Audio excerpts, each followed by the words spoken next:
Christmas यानी कि बड़ा दिन 25 दिसंबर, जैसा हर साल हम जानते हैं क्रिसमस का पर्व मनाया जाता है। क्रिसमस शब्द याद करते ही बहुत सारी हमारे आंखों के सामने एक बातें आ जाती है कि क्रिसमस ट्री है सजाना और बहुत सारी गिफ्ट मिलेगी, और सेंट निकोलस जिसको हम सांता क्लॉज के नाम से जानते हैं वो तुरंत हमारी यादों में आ जाते हैं और बहुत बड़े उत्सव की बात हमारे दिमाग में आ जाती है। और हर साल हम इसी तरह से क्रिसमस का पर्व मनाते हैं कि क्रिसमस ट्री सजाया, नई कपड़े लेकर के आए, लोगों के लिए गिफ्ट लेकर के आए, बच्चे बड़े खुश रहते हैं कि उनको गिफ्ट मिलेगी। तो ये बहुत सारी बातें जो हम जानते हैं, और ये भी हम जानते हैं कि ये जो पर्व है वो जिनकी याद में मनाया जाता है, यानी जीसस यीशु ख्रिस्त, जिनके जन्मदिन के उपलक्ष्य में ये मनाया जाता है।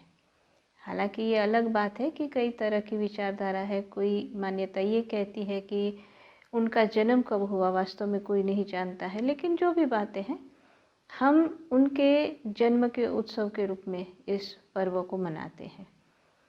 तो जीसस या यीशु ख्रिस्त जिनके जन्म के उपलक्ष्य में ये मनाया जाता है, इतनी खुशी पूरे विश्व भर में मनाई जाती है, तो आज उन्हीं के बारे में कुछ समझते हैं, उन्हीं के बारे में कुछ जानने की कोशिश करते हैं। हालांकि उनकी जीवनी बहुत हद तक लोग जानते हैं कि जन्म हुआ कहाँ पर और किस तरह से वो बड़े हुए, और 30 वर्ष की उम्र के बाद फिर उन्होंने लोगों को बहुत अच्छे उपदेश देना शुरू किया, और आखिर में विरोधियों ने उनको क्रॉस पर लटकाया। 3 दिन बाद वो जीवित हो गए। ये सारी जो कहानी है हम अक्सर इस बात को सुनते हैं, इसको हम जानते हैं। आज हम बात करना चाहते हैं कि यीशु ख्रिस्त, यीशु ने हमें क्या सिखाया। उनकी जो शिक्षाएं थी, तो हमें उनकी शिक्षा 2 रूप में मिलती है। एक तो खुद उनके जीवन से, और दूसरी बात कि उन्होंने जो खुद बोल करके लोगों को समझा करके बताई वो शिक्षाएं।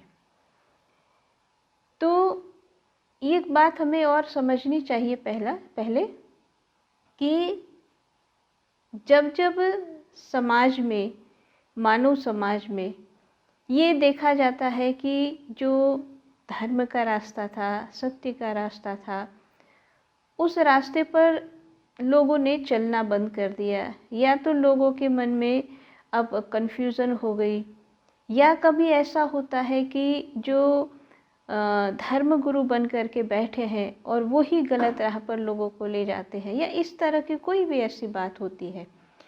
इन शॉर्ट कि जब सत्य की राह पर चलना लोग छोड़ देते हैं, तब कहते हैं कि इसी तरह से महान आत्माएं संसार में आती है और आकर के मानव समाज को सत्य की राह दिखाती है। और इसी परंपरा में जीसस का भी इस संसार में आना हुआ, ऐसा हम कहते हैं।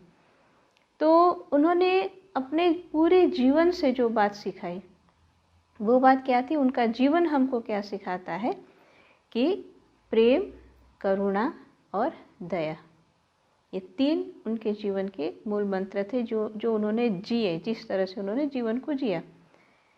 लेकिन उन्होंने जो शिक्षाएं दी लोगों को, जो बातें बताई लोगों को, वो जो उनके मैसेज थे, जो उनकी शिक्षा थी, उसको हम 2 रूप में समझ सकते हैं। एक तो वो शिक्षाएं या वो बातें जो मनुष्य के जीवन में उसके चरित्र को महान बनाने के लिए थी, और दूसरी वो शिक्षाएं कि जो उसके आध्यात्मिक उन्नति के लिए ज़रूरी थी। दोनों तरह की बातें उन्होंने लोगों को समझाई, जिसमें हम व्यवहारिक या तो मॉरल जो उनकी शिक्षाएं थी उसके बारे में समझते हैं। कि जो कथा बताई जाती है कि जब उन्होंने 40 दिन तक और तपस्या की, व्रत किया, 40 दिन 40 रात्रि बीत गई।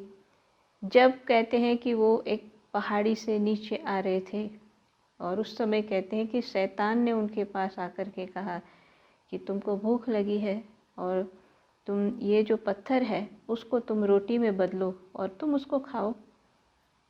तो पहली बात शैतान ने ये उनसे कही। फिर उसके बाद कहा जाता है कि शैतान ने उनसे कहा कि जो ये इतना बड़ा जो साम्राज्य तुम देख रहे हो और मैं तुम्हें दे सकता हूँ अगर तुम मेरे आगे झुक जाओ। और तीसरी बात ये कही कि तुम यहाँ से छलांग लगाओ और अपने भगवान को बोलो कि तुम्हें बचा ले। तो ये जो कहानी के रूप में हम सुनते हैं, लेकिन उसमें समझने वाली बात क्या है कि जब कोई मानव, हम और आप जैसे कोई भी मानव, जब कहते हैं कि कुछ और भक्ति के राह में आगे बढ़ते हैं तो ये तीनों तरह की बातें हमारे सामने आती हैं कि या तो हमको कोई लालच मिल जाएगा कि अगर आप जो है लालच में फंस गए तो आपका प्रोग्रेस नहीं होगा, या कभी ये होता है कि हम जो है एक तरह की डील भगवान से करना शुरू कर देते हैं कि अगर मैं तुम्हारा सच्चा भगत हूँ तो ऐसा कर दो, अगर मैंने आज तक तुम्हारी भक्ति की है तो मेरा इतना काम कर दो। लेकिन ये उनके जीवन से शिक्षा है कि ऐसा करना नहीं है। भगवान से हमें किसी तरह का कोई जो है डीलिंग नहीं करनी है, कोई व्यापार नहीं करना है। तो ये उनके जीवन की एक बात जो एक भक्ति के राह में चलने वाले मानवों को सीखनी और समझनी है। फिर कहते हैं कि जब वो वहाँ से नीचे आए और जब उन्होंने कुछ मछुआरों को देखा, अपने साथ लिया और धीरे धीरे बहुत सारे लोग उनके पीछे चलने लगे एक पहाड़ी पर जा कर के, और उन्होंने सबको बिठा करके कुछ बातें सिखाई। वो जो बातें जो आज एक मानव के जीवन के अंदर बहुत आवश्यक है। क्या क्या उन्होंने सिखाया, क्या क्या बताया? तो कहते हैं कि उन्होंने कहा कि भाई सबसे पहला जीवन में तुम्हें सीखने की ज़रूरत है कि क्षमा करो, लोगों को जो है क्षमा। अगर तुम ये चाहते हो कि भगवान तुम्हें क्षमा करे तो तुम दूसरों को क्षमा करना सीखो। फिर अगर तुम ये चाहते हो कि लोग तुम्हें जज ना करें तो तुम दूसरों को जज मत करो। फिर इसके साथ उन्होंने कहा कि अपने पड़ोसी से उतना ही प्रेम करो जितना तुम अपने आप से प्रेम करते हो। तो ये बातें इसलिए बताई जाती है या इसलिए सिखाई गई क्योंकि उस समय या आज के समय में भी मानव समाज में इन बातों की कमी आ गई है। क्या कमी आ गई है कि मनुष्य सिर्फ अपने बारे में सोचता है। लेकिन यीशु ने ये समझाया कि सिर्फ अपने बारे में मत सोचो। अपने बारे में सोचने वाला तो कहते हैं कि एक सीमित दायरे में रहता है, लेकिन करना क्या है तो कुछ बातें और आगे वो समझाते हैं। और वो क्या कहते हैं? वो कहते हैं कि अगर तुम्हारे पास 2 जोड़ी कपड़े हैं तो एक किसी को दे दो, तुम्हारे पास ज़्यादा भोजन है तो तुम किसी को दे दो, ज़रूरतमंद को सामान दे दो।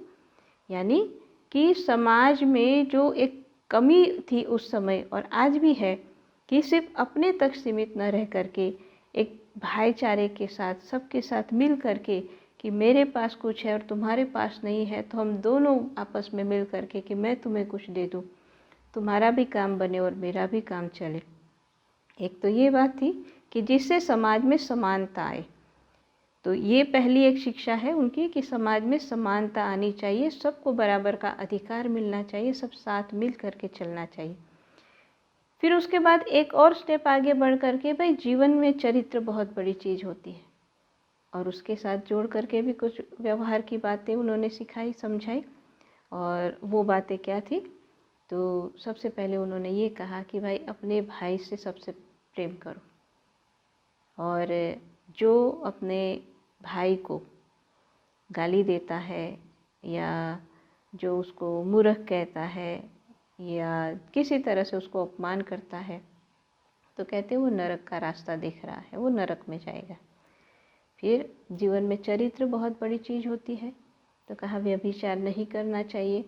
लेकिन एक और उन्होंने जो है व्याख्या दी कि अगर कोई नारी की तरफ और बुरी नज़र से देखता है तो वो भी व्यभिचार है, और ऐसा व्यभिचार करने वाला फिर नरक का जो है और रास्ता देखता है।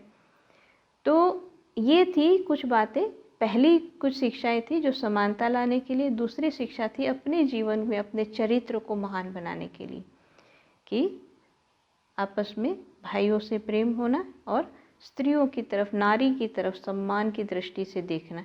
ये जो 2 बातें उन्होंने मुख्य रूप से भी बताई थी। इसके आगे चल करके समाज के लिए और कुछ नई बातें उन्होंने रखी। क्या क्या नई बातें रखी? तो उन्होंने ये बात समझाई कि भाई पहले ये लोग कहते थे कि भाई अगर तुम्हारा किसी ने दांत तोड़ दिया तो तुम बदले में दांत तोड़ो, तुम्हारी आँख फोड़ी तो उसकी तुम आँख फोड़ो।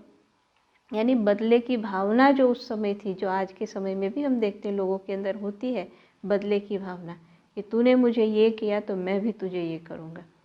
लेकिन यहाँ ये सिखाया गया, यीशु ने ये बताया कि अगर उसने तुम्हारी आँख फोड़ी या तो उसने तुम्हारा दांत फोड़ा, बदले में तुम भी ऐसा करते हो। अगर उसने तुम्हें गाली दी, बदले में तुम भी गाली देते हो।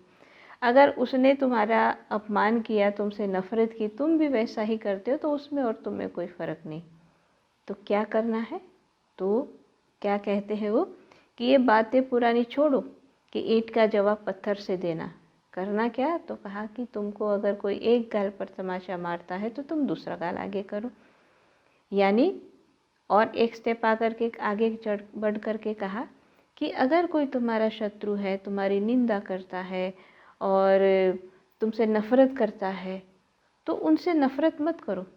नफ़रत से नफ़रत बढ़ती है।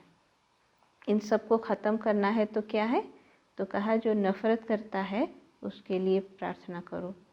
जो तुम्हारी निंदा करता है, जो तुम्हें और शत्रु की तरह देखता है, उनसे प्रेम करो, क्योंकि प्रेम ही इन सब का इलाज है। शत्रुता ख़त्म होगी प्रेम से, नफ़रत ख़त्म होगी प्रेम से, और जो है निंदा करने वाले की निंदा भी ख़त्म होगी तो प्रेम से ख़त्म होगी। तो इसीलिए ये बहुत जो है समाज में, मानव के जीवन में व्यवहार से जुड़ी हुई, जीवन के चरित्रों के साथ, जीवन के साथ जुड़ी हुई बहुत सारी शिक्षा इस तरह से बताने के बाद, और फिर एक मनुष्य के अच्छे जीवन चरित्र को तैयार करने के लिए जो बातें उन्होंने बताई, और आखिर में वो कहते हैं इसलिए क्या कहा कि तुम इन सब बातों को मानते हुए, इस तरह से जीवन को जीते हुए, किस तरह से, कि क्षमा करते हुए, प्रेम बांटते हुए, और साथ ही साथ अपने चरित्र को महान बनाते हुए, इस तरह से जीते हुए। और एक बात जो बहुत अच्छी तरह से उन्होंने समझाई वो क्या था कि therefore you shall be perfect just as your father in heaven is perfect। इसलिए कहा कि हमको अपना जीवन कैसा बनाना है।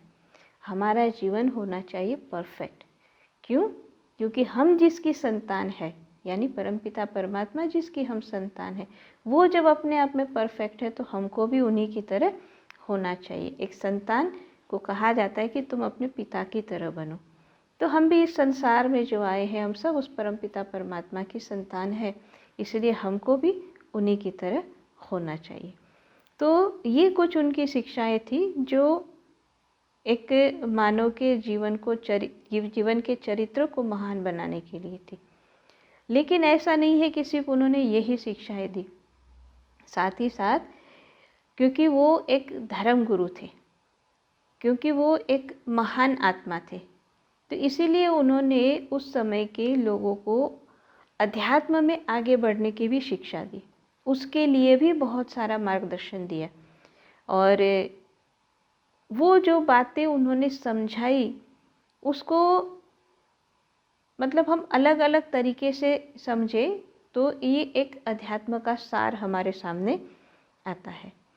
तो सबसे पहली बात जो उन्होंने सब कहा था उस समय कुछ लोगों के साथ चर्चा करते हुए, कि एक बात ये कही कि भाई तुम अपने जीवन को देखो, जीवन में तुम किन किन बातों की चिंता करते हो। तुम रोटी की चिंता करते हो, तुम कपड़ों की चिंता करते हो कि मुझे ये भी मिल जाए, वो भी मिल जाए, और इन सब में जीवन तुम्हारा पूरा हो जाता है। लेकिन वो क्या कहते हैं कि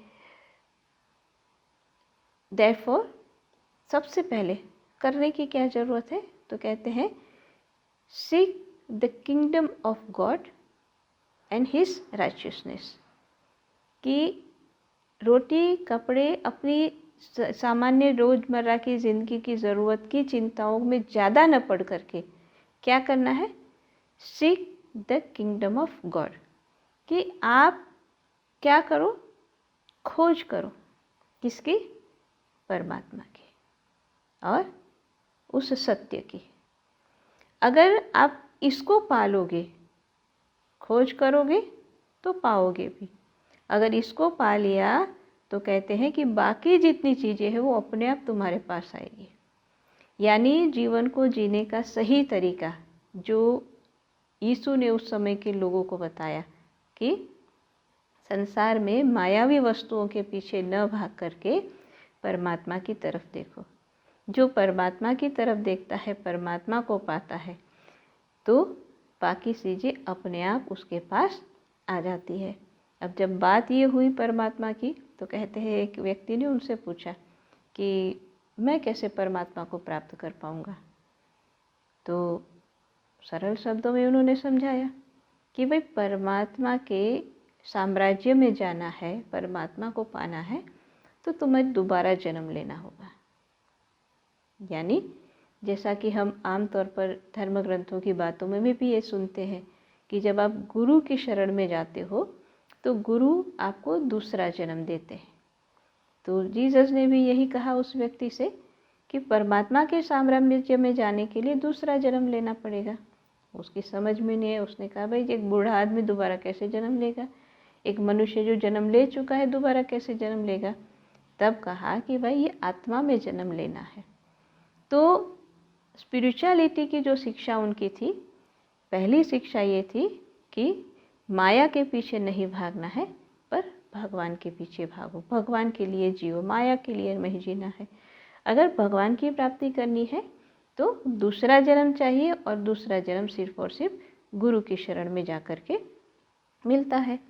तो जब ये बातें उन्होंने उस समय जब बताई उनको, और उनके खुद के जीवन के अंदर भी उन्होंने यही किया। जैसे अभी हम सुन रहे थे कि जब 40 दिन की तपस्या के बाद और शैतान आया और उसने कहा कि तुम जो है सन ऑफ गॉड हो, परमात्मा के पुत्र हो, तो ये सारे पत्थर को रोटी बना लो। तो उन्होंने कहा कि मनुष्य जो है, मानव जो है, वो सिर्फ रोटी या भोजन से जीवित नहीं रहता है, वो जीवित रहता है भगवान के नाम से। और वो नाम जिसके लिए कहा कि जो वर्ड, होली नेम जिसको कहा, और इसी के लिए कहा गया कि in the beginning was the word was with God and the word was God. कि सबसे पहले जब कुछ भी नहीं था तब परमात्मा का नाम था, और वो परमात्मा के साथ था, और नाम ही परमात्मा थे।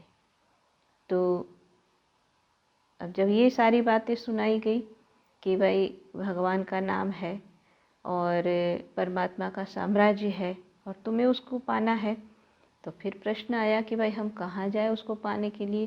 तो सरल शब्दों में उन्होंने कहा कि kingdom of haven is with in, कि भाई कहीं बाहर नहीं जाना है, वो परमात्मा तो तुम्हारे अंदर है, तुम्हें उसे अपने अंदर ही पाना है। अब जब ये बातें बताई कि भाई तुम्हारे अंदर है, तुम्हें अपने अंदर ही प्राप्त करना है, तो फिर ये सवाल आया कि भाई अपने अंदर में हम कैसे पाएंगे, हम अपने अंदर में कैसे देख पाएंगे। तो कहते हैं कि आगे ये शिक्षा दी गई उन्हें, ये समझाया गया, ये बताया गया कि भाई देखो बात ये है कि तुम्हारा जो शरीर है, ये शरीर एक लैंप की तरह है। जैसे एक लैंप होता है, हम सब जानते हैं कि जब उसकी स्विच हम ऑन करते हैं तो प्रकाश होता है। तो यही बात बताई गई। तो ये कहा उन्होंने कि ये जो हमारा शरीर है, ये शरीर ही एक तरह से लैंप है। अब उसके अंदर प्रकाश कैसे होगा, तो कहा कि देयरफॉर योर आई, जो हमारी आँखें हैं, कहते हैं ये आँखें जो हमारी दो है, जब वो एक हो जाएगी, जो आँखें हमारी दो है, कहा ये जब एक हो जाएगी तो तुम्हारा पूरा शरीर प्रकाशित हो जाएगा, यानी तुम प्रकाश का अनुभव करोगे। तो यहाँ पर जो चर्चा की गई, जो उन्होंने रास्ता दिखाया, वो क्या था कि ये जो दो आँखें जो है फिजिकल आइज जो है उससे ये काम नहीं होने वाला है। सिंगल आई, एक आँख की ज़रूरत है। और एक आँख कौन सी है? जो हमारी तीसरी आँख है। तो ये जीसस के स्पिरिचुअल और मैसेजेस में ये बहुत महत्वपूर्ण बात है कि वो कहते हैं एक आँख जब हो जाएगी तब तुम प्रकाश का अनुभव करोगे। जब तुम्हारा पूरा शरीर प्रकाशित हो जाएगा तो प्रकाश देखने की बात हुई, नाम हमारे अंदर है उसके बारे में भी बात की। फिर उसके आगे एक और जो है कहानी बताई जाती है कि जब वो अपने शिष्यों के साथ चलते हुए जा रहे थे और शिष्य आगे निकल गए, उनको कहा कि जाओ तुम भोजन की व्यवस्था करो। तो कहते वो वहाँ पर बैठे, एक पास में एक कुआं था और वहीं पर वो बैठे। उतने में कहते हैं कि एक समारियन महिला वहाँ पर आई, आकर के कुएं से पानी निकालने लगी। तो जब उसको देखा तो जीसस उससे कहते हैं कि मुझे भी प्यास लगी है, पानी पिला दो। तो वो महिला उनको देख के कहती है कि तुम यहूदी हो, मैं समारियन हूँ, तुम जानते नहीं, मैं तुम्हें पानी नहीं पिला सकती। जब उसने ये कहा कि मैं तुम्हें पानी नहीं पिला सकती, तो ये जब उनकी चर्चा हुई, उनकी जब बातचीत हुई, तो इस बातचीत में फिर जीसस उनको उस महिला को ये समझाते हैं और उसको ये कहते हैं कि मैं जो है तुम्हें एक ऐसा जो है पानी पिला सकता हूँ जिसको पीने के बाद तुम्हें कभी प्यास नहीं लगेगी। तब उसको बड़ा आश्चर्य हुआ कि अच्छी बात है, फिर वैसा पानी हमको भी दो, है। जिसको कहा कि भाई वो एक ऐसा कुआं तुम्हारे अंदर है कि जिसके अंदर से कभी वो ख़त्म नहीं होने वाला जीवन का रस है, पानी जो पानी यानी जो अमृत। तो जीसस ने ये बात उस महिला से कही कि मैं तुम्हें ऐसा दे सकता हूँ कि तुम्हें जीवन में कभी फिर प्यास नहीं लगेगी। तो ये भी एक उनका आध्यात्मिक संदेश था जो उन्होंने अपने समय में लोगों को दिया। अब बात यह है कि ये सारी बातें जो उन्होंने उस समय लोगों को सिखाई, समझाई, लेकिन इस सब कुछ बताने के बाद फिर एक बहुत इम्पोर्टेंट बात बताई गई जो सबके लिए बहुत ज़रूरी है समझनी। और वो क्या कहते हैं? वो ये कहते हैं कि जो भी मेरी बातों को सुनेगा और सुनने के बाद जो मानेगा नहीं, वैसा करेगा नहीं, तो उसके लिए क्या कहा कि भाई वो व्यक्ति वैसा है कि जैसे वो अपना मकान रेत पर बना रहा है। और जो बात को मानेगा तो कहते वो अपना मकान और पथरीली पत्थर के ऊपर बना रहे, यानी उसका जो है रेत पर मकान बनाने का मतलब होता है कि वो कभी जो है रेत पर बनाया हुआ मकान कभी भी टिकता नहीं है, वो गिर जाता है। यानी जो सुनता तो है लेकिन मानता नहीं है, उसके जीवन का कोई भरोसा नहीं है। लेकिन जो सुनता है, उस सुनने वालों की कहा कि 3 अलग अलग कैटेगरी भी उन्होंने बताई कि जिसने बातों को सुना और सुनने के बाद किस किस तरह से उन्होंने इस बात को समझा। तो सबसे पहले कहा कि उदाहरण के माध्यम से समझाने के लिए एक दृष्टांत देते हुए उन्होंने उस समारियन लोगों को उदाहरण देते हुए ये बात समझाई कि जैसे मेरे हाथ में कुछ बीज है, अगर मैं उस बीज को फेंकूं तो समझो कुछ बीज है जो पत्थर पर गिरेंगे, कुछ है झाड़ी में गिरे और कुछ उपजाऊ ज़मीन पर गिरे। जो पत्थर में गिरे तो कहते हैं वो नष्ट हो जाएंगे या तो कोई पक्षी आकर उसको खा लेगा। जो झाड़ी में गिरेंगे उसका क्या होगा कि वो बीज फलेंगे, लेकिन इतनी झाड़ी के बीज होंगे तो उसमें उसको मौका नहीं मिलेगा बढ़ने का ज़्यादा। लेकिन जो उपजाऊ ज़मीन में गिरेगा तो वो बहुत अच्छी तरह से फलेगा और बहुत अच्छी तरह से उसमें जो है हमको अनेक गुना दाने प्राप्त होंगे। तो ये बात होती है कि जब कोई उपदेशक, महान संत या महान आत्मा संसार में आती है तो हम और आप जैसे मानवों को बहुत अच्छी से अच्छी बातें वो सिखाती है, लेकिन उनकी बातें या तो किसी के लिए पत्थर में गिरती है, किसी के लिए झाड़ी में गिरती है, किसी के लिए उपजाऊ ज़मीन में। पत्थर में गिरने का मतलब सुन लिया लेकिन कोई फ़र्क नहीं हुआ। झाड़ी में गिरने का मतलब सुन करके थोड़ी कोशिश तो की, लेकिन फिर संसार में उलझ करके उन बातों को उतना महत्व नहीं दिया। लेकिन उपजाऊ ज़मीन का मतलब कि जिसने उन बातों को बहुत जो है महत्व दिया और उसी की तरह से जीवन को जिया, तो क्या होगा कि अनेक गुना फल उसको प्राप्त होता है। और इसलिए उन्होंने कहा कि मैं तुमको एक समझ दे रहा हूँ, और उस समझ के साथ जब तुम आगे बढ़ोगे तो तुम सारी बातों को अपने अंदर में अच्छी तरह से और समझ पाओगे, उसको अपने अंदर में स्वीकार कर पाओगे। तो कहने का ये मतलब है कि उनका जो पूरा जीवन अगर देखा जाए, क्योंकि हम क्रिसमस हर साल मनाते हैं, हर साल खुशियाँ मनाते हैं और हर साल जो है गिफ्ट मिलेगा उसका इंतज़ार करते हैं, लेकिन जो जीसस जिनके जन्म के उपलक्ष्य में, खुशी में ये त्यौहार मनाया जाता है, उन्होंने क्या क्या हमसे अपेक्षा की मानव समाज से, उन्होंने क्या क्या मानव समाज को सिखाया, वो हमें बहुत जो है ज़रूरी है उन बातों को समझे भी, याद भी रखें और वैसा करें भी। क्योंकि महान पुरुष जब संसार में आते हैं तो किसी जाति विशेष के लिए या किसी कौम विशेष के लिए नहीं आते। उनकी शिक्षा, महापुरुष की शिक्षा हमेशा मानव समाज के लिए होती है, और इसीलिए जो उस समय उन्होंने शिक्षा दी आज के समय में भी उतनी ही प्रैक्टिकल है, और ये हम सबके लिए बराबर है। सबको उसी के अनुसार, उसमें से सार को स्वीकार करके उसी के अनुसार कुछ न कुछ अपने जीवन में जो है बदलाव लाना चाहिए। कुछ न कुछ उस बातों को जीवन में अपनाते हुए अपने जीवन के और आध्यात्मिक और व्यवहारिक दोनों तरफ से और जो है उन्नति करनी चाहिए। और क्योंकि होता क्या है कि जब हम जीसस को याद करते हैं तो आम तौर पर लोगों को कुछ उनकी ये बातें याद रहती है कि उन्होंने किसी अंधे को देखा, आँख दे दी, किसी बीमार को ठीक कर दिया, पानी पे चले, किसी मुर्दे को जिंदा कर दिया। इन सब बातों को हम बहुत याद करते हैं। उनकी बहुत चर्चा की जाती है कि उन्होंने ऐसे ऐसे चमत्कार किए कि 5 ही रोटी थी और 5000 लोग थे खाने वाले, सबको 5 रोटी से खिलाया। ये सब बातें हम याद तो बहुत करते हैं, लेकिन याद करना किसको है? याद करना है उनकी शिक्षाओं को, कि जो व्यवहारिक और आध्यात्मिक शिक्षाएं उन्होंने दी उसको याद करना है, उसे याद रखना है और उसी तरह से जीवन में बदलाव लाना है।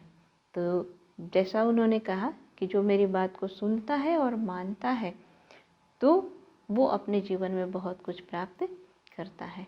तो ज़्यादा न कहते हुए हम यही कहेंगे कि अभी जब हम क्रिसमस मनाएं तो इन बातों को ज़रूर याद रखें और इसमें से कुछ न कुछ अपने जीवन के अंदर और हम लाएं, अपने जीवन को परिवर्तन की तरफ ले जाएं, क्योंकि ये आवश्यक है। सभी के जीवन के अंदर ये बातें बहुत ज़रूरी होती है।